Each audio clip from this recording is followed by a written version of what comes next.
The kinder you are, the easier it is for people to step on you. Not because they're evil, but because you forgot to build a fence. Every time you smile to avoid conflict, every time you say it's fine, when you're quietly seething, every time you try to understand others, while no one tries to understand you, you lose a piece of your dignity. Quietly, bloodlessly, but it lingers. You think you're being kind, but really, you're just making yourself prey. I know you've believed this before, that if you're sincere, if you're patient, if you forgive, people will naturally respect you. But the world doesn't run on decency. It runs on instinct. And instinct respects boundaries, not good intentions. Machiavelli once said, "People quickly forget favors, but they never forget the one who makes them hesitate." That's when I realized I didn't need to be liked. I needed to be respected. This video isn't here to teach you how to be cruel. It's here to teach you how to stop being devoured. If you're tired of being overlooked, if you're ready to stand up without losing your soul, then keep watching, because what comes next won't just change how others treat you. It will redefine the silent power inside you. Let's start with the most brutal truth. Kindness alone will not save you. It will drown you.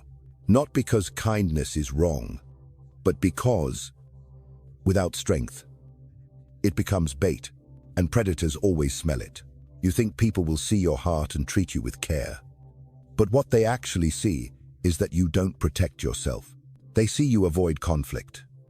They see you over-explain. They see you hesitate to say no.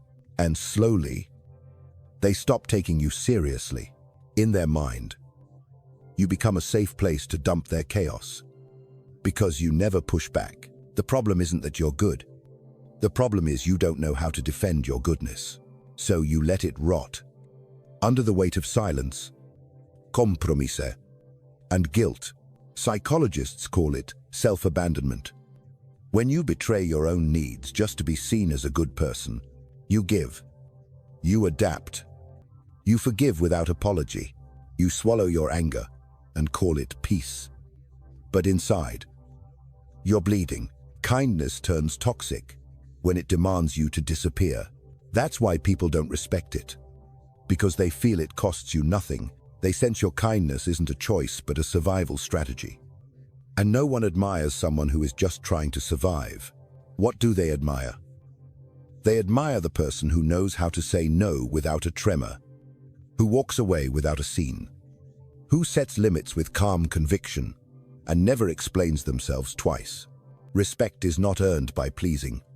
It is earned by presence. The person who doesn't beg to be understood but who radiates clarity, firmness, self-control. You might think this kind of strength will make you cold, but it's the opposite. It makes your warmth real. Because now, your kindness is no longer a mask. It is a gift, given by someone who doesn't need to be liked to feel worthy. Machiavelli understood this. He didn't tell you to become a tyrant. He told you to become dangerous so that you don't have to be cruel. Because when your presence demands respect, you don't need to raise your voice. You don't need to prove anything. The room shifts when you enter. People choose their words more carefully. Because they know you are not afraid to walk away. The irony is, the stronger your boundaries, the kinder you can actually be. Because you're no longer trying to be loved. You're choosing to love without self-erasure. So let me ask you, who taught you that saying no makes you selfish? That walking away means you're cruel? That anger is wrong? And silence is noble? These are not virtues. These are cages. And the longer you stay inside them, the more people will assume you want to be there. You don't need to become cold. You just need to stop bleeding for those who would never bleed for you. Because the moment you stop sacrificing your soul to be seen as good, is the moment you become truly respected. If this message spoke to something unspoken in you, if even one line felt like it was written for you, then help us carry this work further. Click like, not just for the algorithm, But to let the system know that content like this matters, share it with someone who's been too kind for too long. And subscribe, not just to follow, but to remember, to stay connected to ideas that make you stronger, quieter, sharper. And if you want to go further, you can support the team directly through the Super Thanks button below. We are not a machine. We are creators fighting to keep truth alive in a world that often prefers comfort over clarity. Your support makes this possible. And for that, thank you. Truly. You've been told since childhood, be good, be nice, don't cause trouble, don't talk back, don't make anyone uncomfortable. And you obeyed. You softened your voice, lowered your eyes, bit your tongue. You made yourself smaller to keep the peace. But here's what no one told you. People don't respect softness. They respect boundaries. They don't admire how much you tolerate. They admire how clearly you say enough. The more you give without limits, the less they value what you give. Because what's given too easily is never truly appreciated. You think they'll see your heart? That they'll realize how loyal you are, how forgiving, how deeply you care. But they don't see your heart. They see a door that's always open. And humans detest open doors. Not because we're evil, but because that's how we're wired. We push until we feel resistance. Without boundaries, you become a blank page for others to write their chaos on. So they text you only when they need something. They talk over you.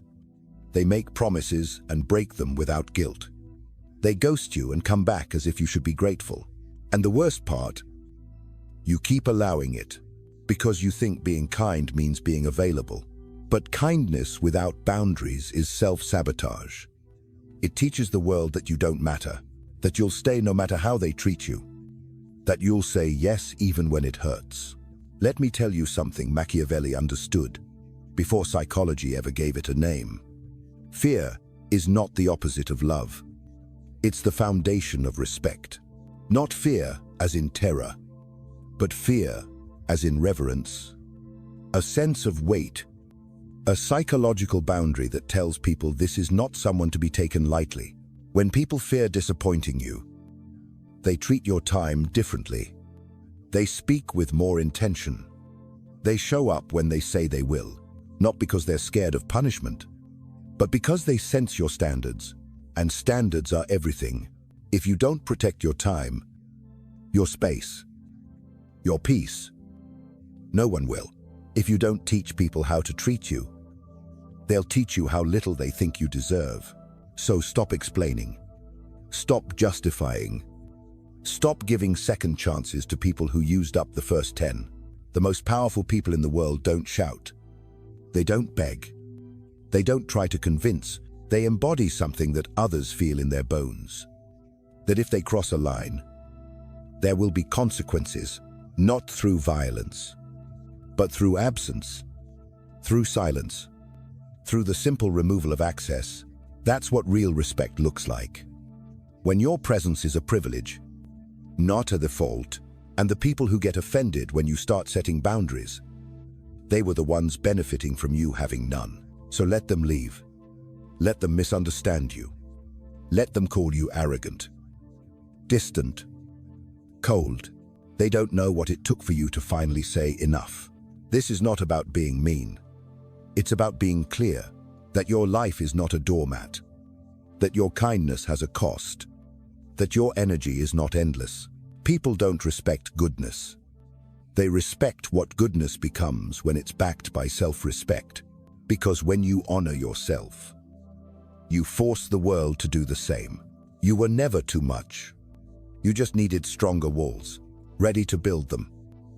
Let's keep going. If this resonated with you, share it and subscribe to stay connected to content that protects your dignity. There is a cost to being the nice one, and it's not just exhaustion, it's erasure. You start by giving a little extra.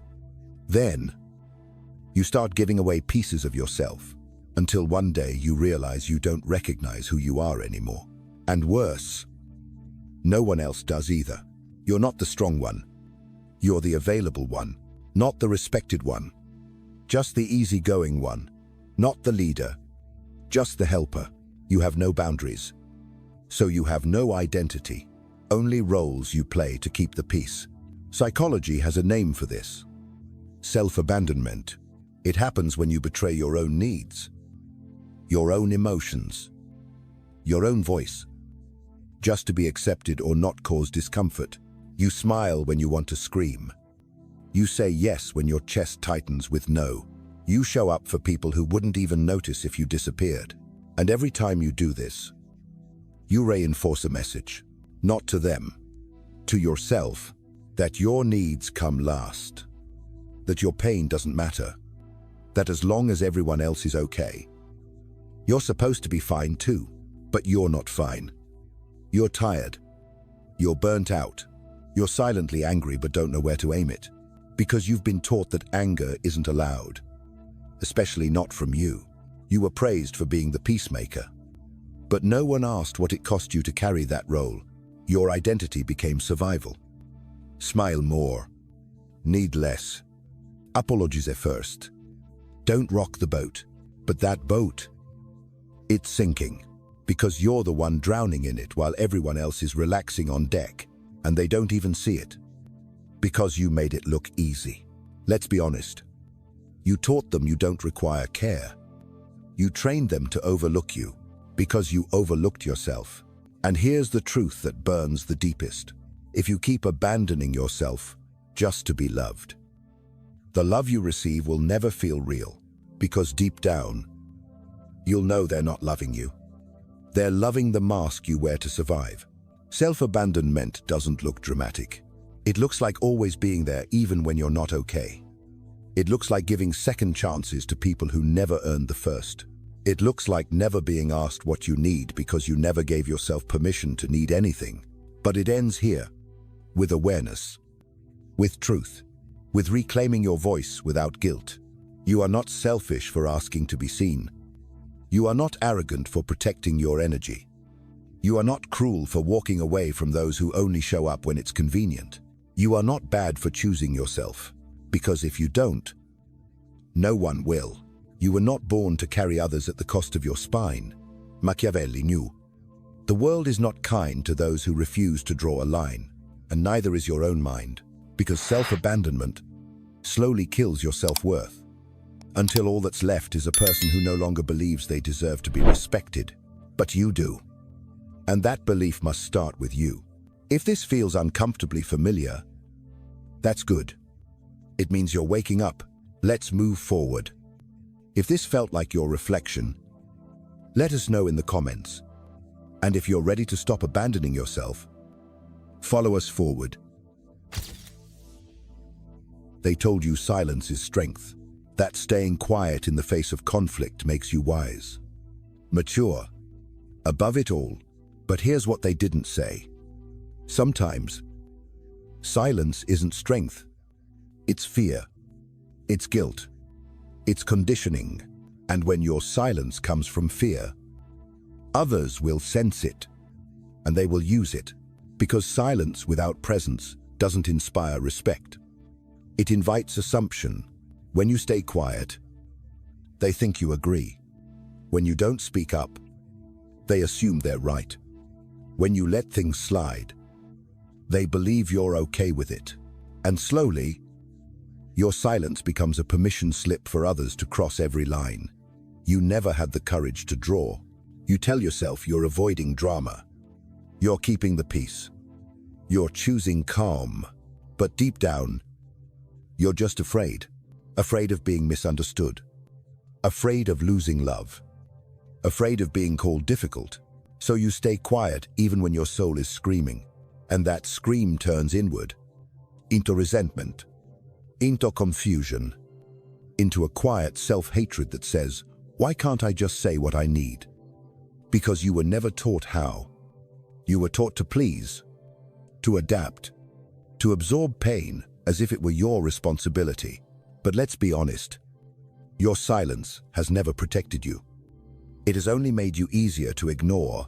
Machiavelli never praised silence. He praised control. He believed that power lies not in the absence of words, but in the precision of them. To say less, but mean more. To speak only when it shifts the room. To withhold noise, but not your truth. Silence is powerful only when it comes from confidence, not compliance. There is a difference between being calm and being caged, between choosing silence and being silenced. The world does not respect those who vanish in their own story. It respects those who own the moment with clarity, even if they say only one sentence. So, here's the question you need to ask yourself. Am I being silent because I am centered, or because I am scared? Am I withholding because I've mastered restraint, or because I'm afraid of rejection? Because there is strength in walking away quietly, but there is also weakness in not walking away at all. And if you don't make your boundaries known, someone else will write them for you, in ways that benefit them, not you. Silence, when rooted in fear, is not grace. It's self-erasure, and those who benefit from your silence will always praise it as your greatest virtue. But ask yourself this: why are the ones who harm you so comfortable with your silence? Because they know you won't push back, you won't challenge, you won't leave, and that comfort is the beginning of your invisibility.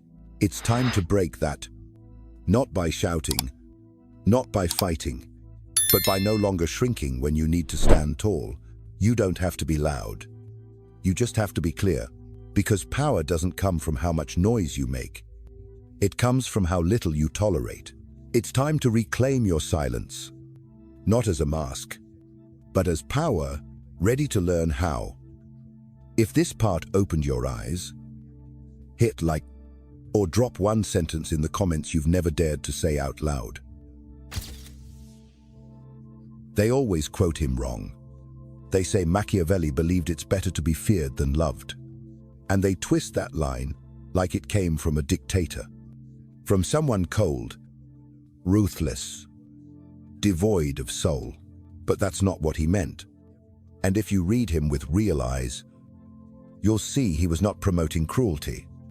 He was revealing human nature, because people don't betray you when they fear disappointing you.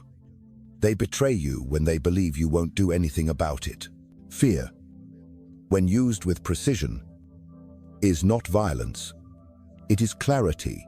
It says, I will not beg, I will not chase, and I will not stay where I am disrespected. That is not hatred. That is power. Machiavelli watched rulers fall not because they were evil, but because they were too kind, too trusting, too afraid to draw blood even when betrayed. He realized something brutal: that love is unstable, conditional, fickle.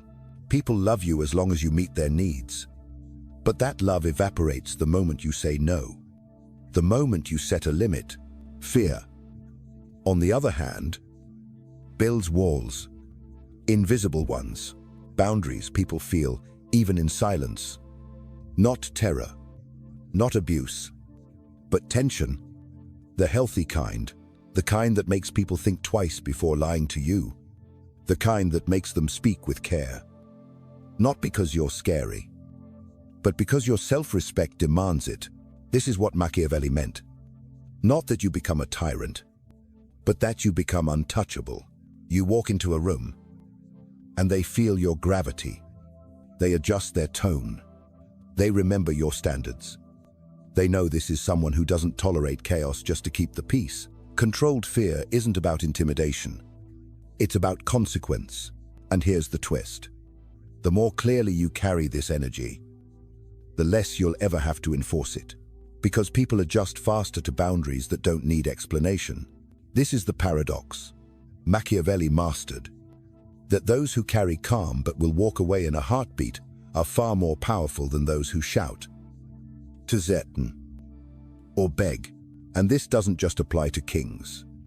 It applies to you, at work, in love, in family, in friendship. If you're not teaching people how to treat you, you're training them to test you.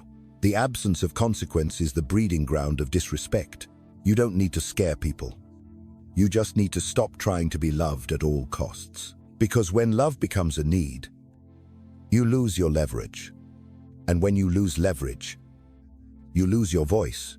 Real love, real respect, real peace only happen when both sides know the line exists. And that line must be protected, not with anger, but with stillness, with firm silence, with action, not explanation. This is what it means to use fear without becoming hateful.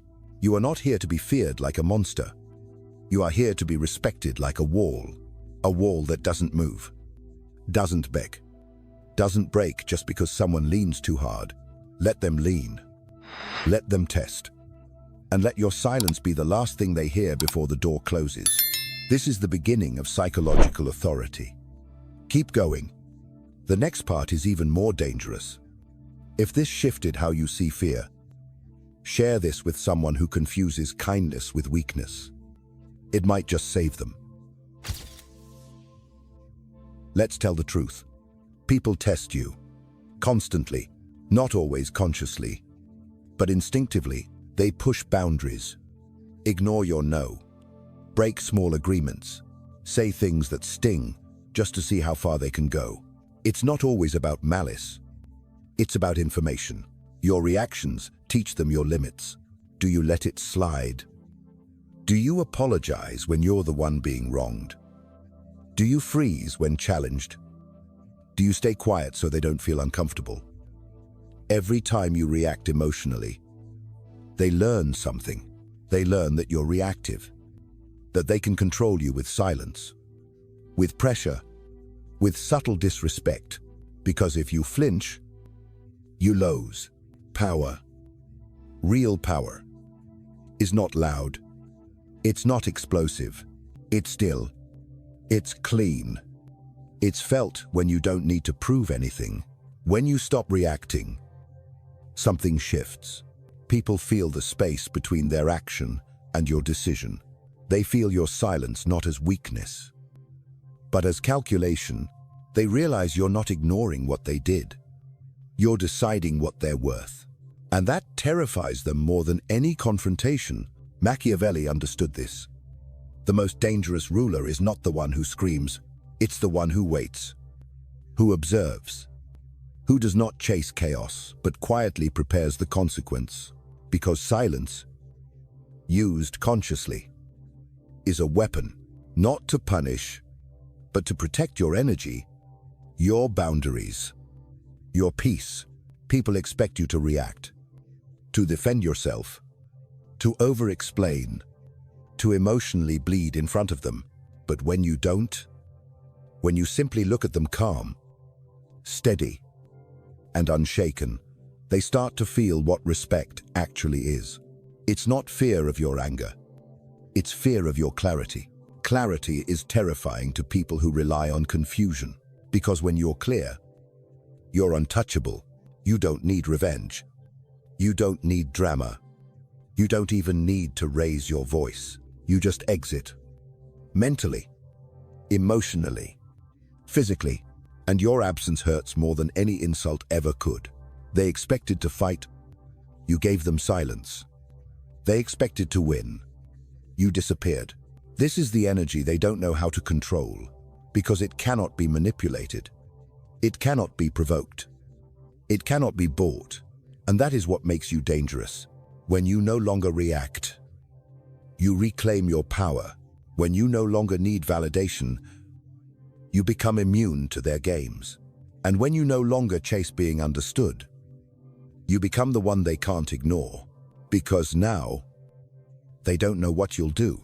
And uncertainty commands more respect than any speech ever will. So ask yourself, are you reacting because they triggered you? Or because deep down you still think you need to prove something? What would happen if you stopped defending yourself and just walked away? Would they chase? Would they panic? Would they realize what they just lost? That silence, that stillness, that unshakable presence is your power. And when you stop performing for others, you finally begin to live for yourself. The moment you stop reacting, everything shifts. Let's go deeper. Still reacting, or ready to rise above? Comment below and subscribe to train your silence into strength. Always being available. Sounds noble. Sounds kind. Sounds generous. But the truth, it's exhausting and expensive, because the more available you are, the more invisible you become. People don't value what's always there. They value what they have to earn, what they might lose, what doesn't bend at every request. You've trained the world to expect you, to assume your time, your energy, your help are on call, 24/7. You don't mean to, but you do it by replying instantly, by saying yes before thinking, by apologizing for having boundaries, and over time, they stop asking. They just expect. You become a resource, not a person, and that is where respect dies. Because when your presence is always granted, your absence has no impact. The person who is always there becomes the person they think will never leave, no matter how they act, no matter what they take. But here's the truth you must face. You are not limitless. You are not made to be everything to everyone all the time. And every time you say yes when you meant no, you abandon yourself. Again, you push yourself aside just to keep being liked, just to avoid guilt, just to not feel the discomfort of disappointing someone else. But what about disappointing yourself? What about the nights you stayed up helping others while no one checked on you? What about the times you bit your tongue and swallowed your truth so they wouldn't feel judged while you choked on your own resentment?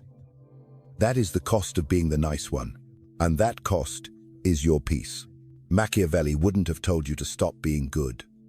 He would have told you to be strategic, to be precise, to understand that goodness without limits is not a virtue.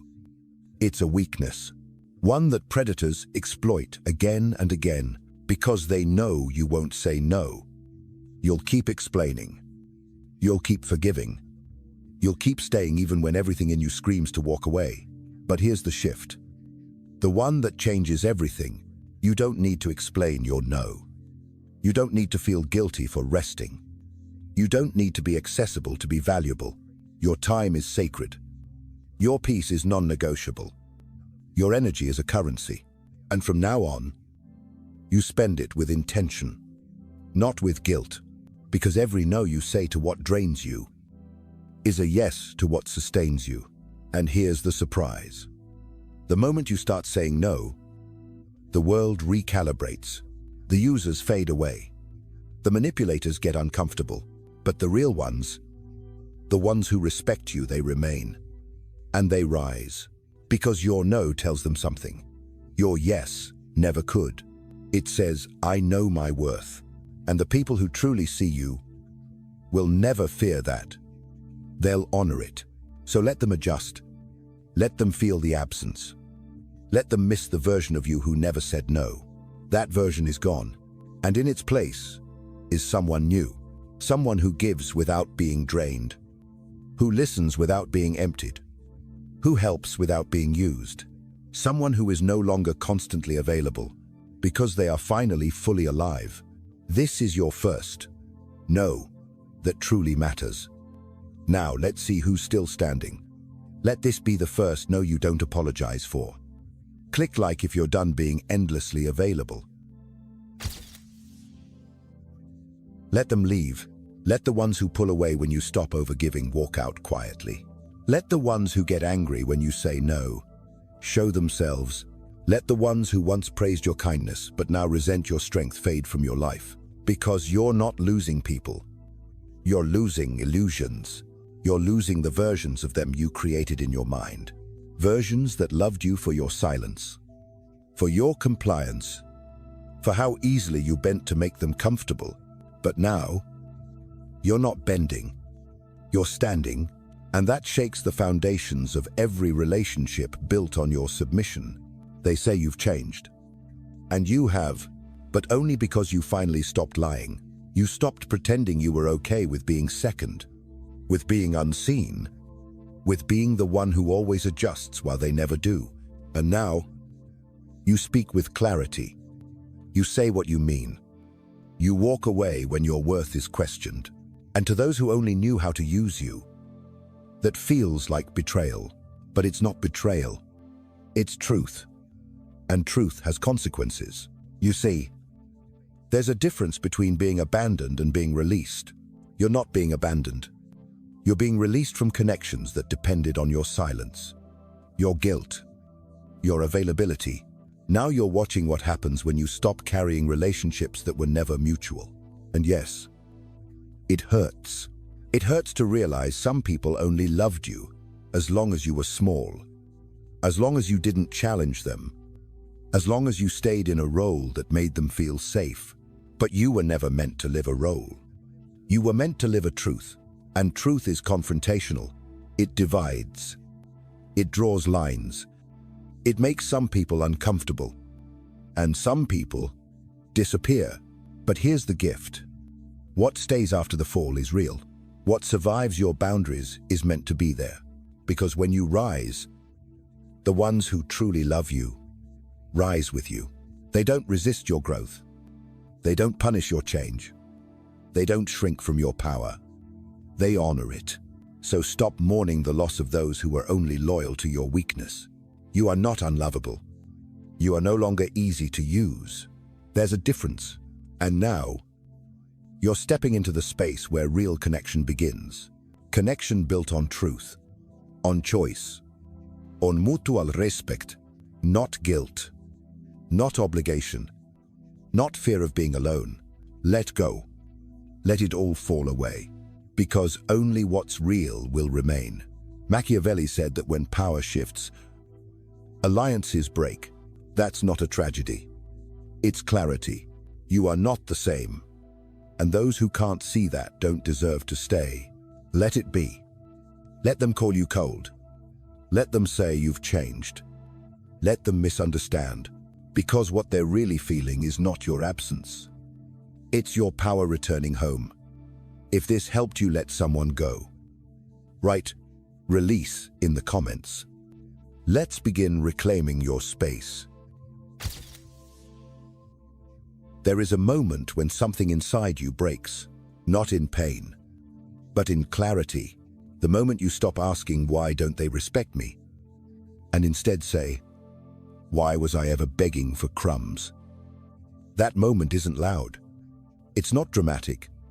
It's not even angry. It's still.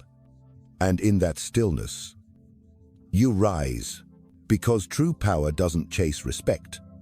It commands it, not with arrogance, but with presence. The presence of someone who doesn't explain themselves, who doesn't shrink to fit the room, who doesn't trade self-worth for approval. You are no longer a performer, no longer an emotional service provider for people who never earned your care. You don't speak to be heard. You speak because you have something to say. You don't show up to be liked. You show up because your presence means something, and those who see it will honor it. Those who don't will fall away. You don't chase. You don't convince. You don't try to fix people who benefit from your brokenness. You simply become the kind of person who makes others sit up straight when you walk in, not because you demand attention, but because your energy doesn't beg for it. You've learned that respect begins where people feel your boundaries without needing reminders. You've learned that your voice is not a weapon. It's a compass, and silence is no longer fear. It's direction. Now, you protect your peace not with walls, but with standards. You move through the world, not asking to be chosen, but choosing. And from this place, you create relationships built on truth, not tolerance. Love that doesn't cost your identity. Friendships that don't need performance. Work that doesn't require betrayal of self. This is your new baseline. And Machiavelli, he was never asking you to be feared. He was asking you to be undeniable. To be so rooted in your own clarity that no one dares to mistake your kindness for weakness ever again. You've stopped waiting, stopped explaining, stopped proving, because you finally understand the deepest truth of all. You never needed their permission, only your own. And now you have it. You no longer need their permission. But if you're ready to claim your own, subscribe and keep walking with us. You've been too quiet for too long. Not the good kind of quiet. Not the kind that comes from power, but the kind that comes from fear. The fear of being too much, too honest, too strong, too real. But what they called too much was never a flaw. It was your edge, your gravity, the part of you they couldn't control, and so they tried to tame it. With guilt, with silence, with praise for your obedience. But not anymore, because today, you stop negotiating your worth. You stop letting softness be your disguise. You stop handing your voice to people who only hear what benefits them. You're not cruel. You're clear. You're not cold. You're awake. You're not distant. You've simply returned to yourself. And from now on, you walk differently. You speak less. You choose more. You hold your space like it's sacred. Because it is. You don't need to raise your voice to be heard. You don't need to explain your no for it to mean something. You don't need to be liked to deserve peace. And the world, it will adjust. Or it will walk away. Either way, you will remain whole, quietly powerful, unapologetically present, because now you understand what Machiavelli meant. Respect is not given to the one who's always kind. It's given to the one who knows when to disappear. So the next time someone crosses the line, don't plead, don't react, don't explain. Just look them in the eyes and let your silence say it all. Not with me. Not anymore.